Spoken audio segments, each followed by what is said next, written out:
NATO کا عزم ہے یورپ کے ایک ایک انچ کا دفاع، مگر کیا واقعی؟ یورپ بھر میں تیزی سے آگے بڑھنے کی کوشش کے دوران فوجی دستوں کو حقیقی رکاوٹوں کا سامنا کرنا پڑتا ہے۔ ہم جنگ کو ہونے سے روکنا چاہتے ہیں اور تیز رفتار تعیناتی اس کی ایک کڑی ہے۔ مگر اس وقت نیٹو فورسز پوری طرح تیار نہیں۔ کئی ٹینک موجودہ سڑکوں کے مقابلے میں بہت چوڑے ہیں اور کئی پرانی سڑکوں اور پلوں کے لیے بہت بھاری بھی۔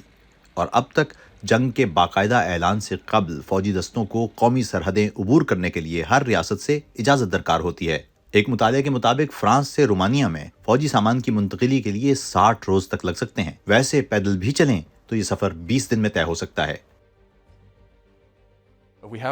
عسکری نقل و حرکت ہماری ترجیح تو ہے، مگر ضرورت ہے سیاسی عزم کی۔ یہ ویسا نہیں جیسا ہونا چاہیے۔ بعض حلقوں کا کہنا ہے کہ روس 2 سال کے اندر یورپ پر حملہ کر سکتا ہے۔ یورپی کمیشن مگر اب سنجیدہ ہو رہا ہے اور اس نے 500 حساس مقامات کی اپ گریڈنگ کی شناخت کی ہے۔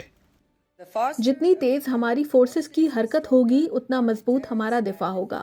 یورپ میں عسکری تعیناتی میں ہمیں دن لگنا چاہیے، ہفتے نہیں۔ کمیشن نے 7 برسوں کے لیے 17 ارب یورو کا بجٹ رکھا ہے۔ منصوبہ تو پرجوش ہے، مگر نیٹو کو ضرورت اس کی تکمیل سے پہلے پڑ سکتی ہے۔